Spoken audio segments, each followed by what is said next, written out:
अनि अर्को अनौठो कुरो कर्मचारी महोदय काम गर्न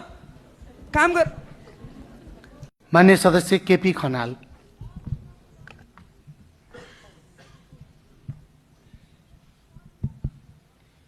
सम्माननीय सभामुख महोदय, साँडेको जुदाईमा बाछाको मिचाइ भने चाहिँ मेरो निर्वाचन क्षेत्र लम्कीचुवा अस्पतालको 50 शय्याबाट स्तरोन्नति गरी 15 शय्याबाट 50 शय्यामा स्तरोन्नति गरी प्रादेशिक अस्पताल सञ्चालनका लागि नेपाल सरकार मन्त्री परिषदको निर्णयले मिति 2082 जेठ 26 गतेको निर्णय अनुसार स्वीकृति प्रदान गरेको थियो।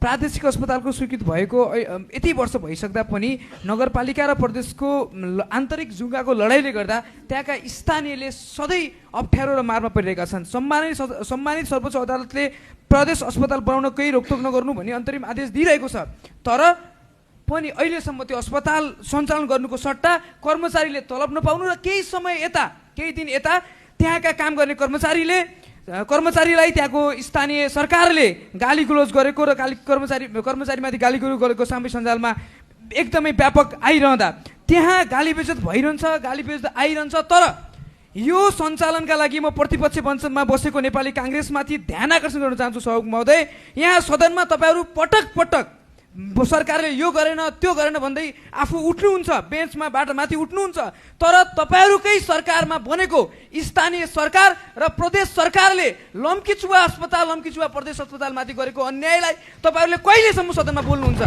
तपाईँहरू सधैँ सरकारले यो गरेन त्यो गरेन भन्नुहुन्छ। तपाईँकै सरकारमा बसेको स्थानीय सरकारले काम गर्ने कर्मचारीमाथि गालीगोज गर्दा कहाँ छ नेपाली काङ्ग्रेस? म यहाँबाट खोज्न चाहन्छु सभामुख महोदय।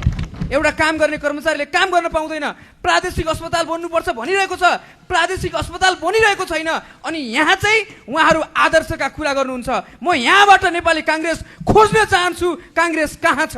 काङ्ग्रेसको सरकार कहाँ छ? म यहाँबाट खोज्न चाहन्छु सभामुख महोदय। यति मात्र होइन, त्यहाँका कर्मचारीहरूले त्यहाँका शिक्षा, स्वास्थ्य, खेलकुद अन्य क्षेत्रका कर्मचारी पनि यहाँबाट पीडित छन्। अनि अर्को अनौठो कुरो कर्मचारी महोदय, काम गर्न